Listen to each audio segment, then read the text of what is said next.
All right, ladies and gentlemen, Baron here. So we've got a few announcements. The first of which is the T-62. That's what I call anything that starts with a T. Deal with it, boys. But really, the T-62 is coming in patch 1.61, which we now have a name for in this devlog post. The Road to Glory. So it is a Soviet T-62 medium tank. They're saying it is one of the most exciting vehicles to arrive with the 1.61 patch. We do know that we have an upgraded M60 coming as well in my other devlog, and we know that we have the Brumbar and a modernized, what would you say, P-47 with the bubble canopy. No Razorback squat yet, mate. But so the T-62 is kind of scary, right? But I think that most people consider the T-55, which we don't have in game, to be the better tank. So keep that in mind. It's not like we jump from T-54 to the scariest tank of the era. Actually, that would be probably the T-55. So let's read a little bit about that on the dev blog. The Soviet T-62 medium tank is the direct successor to the T-55 and the Tovarish 54, which we have in the game, but was, unlike either of them, created to fight directly against enemy armored vehicles. A tank with a job like this is, first of all, a cannon, and it was the cannon that the development of the T-62 began. By the end of the 50s, it became clear that Soviet tanks were no longer capable of confidently fighting the latest tanks from the West, America, on an equal footing. This led to a decision in 1959 to perform experimental design works with a view to mounting a 115mm cannon in the turret of a T-55 medium tank.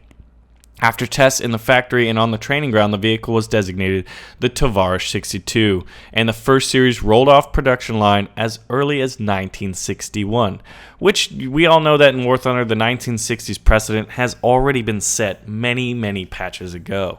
So it's not even worth arguing, why are we getting vehicles from the 60s? I mean, we got jets from the 60s a while ago. The tank turned out to be a great success. Roughly 4,000 vehicles of this model were produced, which is kind of not a lot for how Russian production seems to usually go. And several countries friendly to the USSR purchased a license to produce them, as well as lots of bushels of potatoes. So the T-62 has been in the pipeline of War Thunder for a long time, since the tank's chassis served as a base for several other very interesting vehicles from the Cold War era, most notably of them the IT-1 with the anti-tank guided missiles that was presented in 1.59 flaming arrows. Now it's time for the T-62 itself to burst onto the battlefield in War Thunder and scare the shit out of you. The T-62 will take a top-tier position in War Thunder in the Soviet medium tank tree immediately after the T-54 tanks that you've been so scared in fighting for the longest time.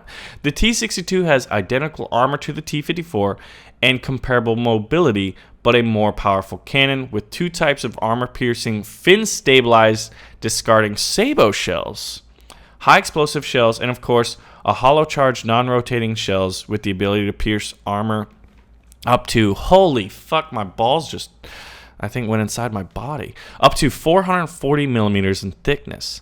The high caliber of the cannon has its cost in the form of increased reload time, amounting to a whole 19 seconds for an inexperienced crew.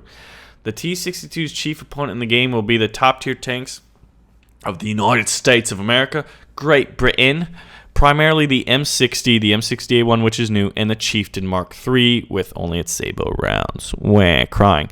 Each of which has its own advantages and disadvantages in comparison to the T-62.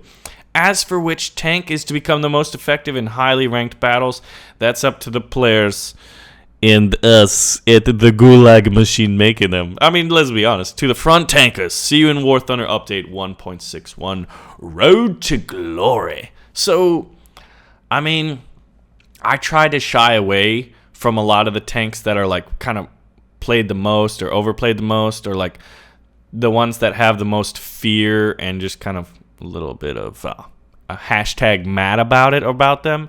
And those tend to be the T-34s and T-54s for me. I've heard a lot. I've played the T-54 a little bit. I'm no expert in a T-54. I do know when I take out the T-54, it's not too difficult for me as a pretty good tanker to go out and get like 4 or 5 kills, and get that ace. But I generally shy away from the T-54. So there's probably some people out there who know this tank like the back of their hand. Well, excuse my cell phone, guys. I just played Totally Accurate Battle Simulator. Video coming out later. It's fucking awesome. Sorry, ADD. But at first I was thinking, oh, well, this might not be too bad, excuse me, by having like the T-62 armed with those sabot shells, because then it kind of deals with the issue that the Chieftain has, by having sabot rounds. Like, you're not as likely to get those one-hit kills on enemy tanks, because as we know, like, Russian medium tanks are like the very definition of balance. They've got balanced armor, balanced mobility, and usually a pretty damn good gun, which is kind of, the guns are usually, I know especially with APH-EBC shells at like the lower tier of Soviet medium tanks, like they're magnified by the effectiveness of their tank round, right? So the T-62 is kind of scary. The M60A1, like, that was great. Like, oh, it's got like over like 250 millimeters of armor, now, which is good for, I guess, what's considered a medium tank. But when you have this hollow charge, non-rotating shell with the ability to pierce armor up to 440 millimeters in thickness. Now, without having tested it, I have not played this on the dev server. I haven't gotten to touch the thing yet, and I do want to touch it and play it and see what it's capable of. I'm just not. I'm worried that with a round that has that much penetration power on an already pretty good tank chassis, with great mobility. Like, if the only issue is that it's got a longer reload time, there's plenty of tanks already that are like that. Notably the KV-2. The difference is the KV-2's got a high silhouette in a long and it does have it has the derp gun, the 152 millimeter derp gun, but it has the ability to just kind of like one hit and then long reload, one hit, long reload. KV-2 is a fun tank, we all know that, but it's at a BR, and it's the size and style of a tank where it's just like when you see one, to kill it. And now you got to deal with something with a low silhouette. I think one of the issues with all Russian tanks is their gun depression. So the fact that this thing's going to have not very good gun depression is good. That is, I'd say, like one of the best things if you're a player versing the Russians that you have to remember is their gun depression. And try to put them in situations where they've got to come over the top and you're going to get a shot off before they do. If you ever get in those close quarters combat or even long-range sniping kind of a thing, get them to peek over those hills. But Soviet tanks are they're beastly. I mean, truly. But like, I don't know. I'm worried. I'm a bit worried. I think that the M60A1, I want to know how the M60A1 will be able to compare against the T-62 on a merit for merit basis.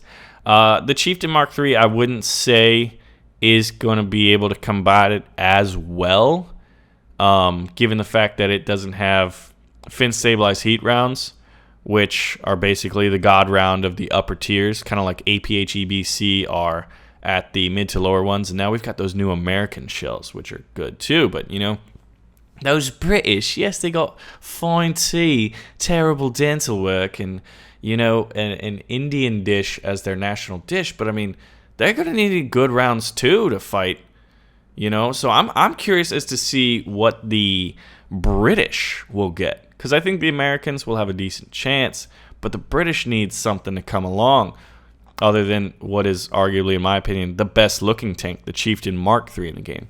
It's got to have, because all you got is the sabots and the Hesh. So the T-62 looks like a beast. It'll play like a beast. I mean, it's the spiritual successor to the T-54 and the T-34s before them and those damn T-44s. So, if it's a Tavarish model tank, it's going to come out kicking, and it's going to kick you in the balls a few times. So it's a matter of how do you combat it, right? Because Soviet tanks, very strong, very scary. Until we get the M1 Abrams, I'm not quite sure if we're going to be able to shut down them communists. So, ladies and gentlemen, keep noted for more updates on patch 1.61. Looking to get on the dev server when that comes out. It's probably going to be a little bit of time. But if you guys got any sources, let me know. And also, stay tuned for Totally Accurate Battle Simulator. That's going to come out later. That game is awesome. I'm really excited to share with you. I hope you're going to like it because it would be fun to make a series out of it. It's a really cool game. Ladies and gentlemen, my name is Baron, and I am scared of the T-62. But I'm going to fight it. I will fight it in the hills, in the valleys, in the streets. I will throw my poop at it, and I will hopefully kill it. Ladies and gentlemen, I'll see you on the next one.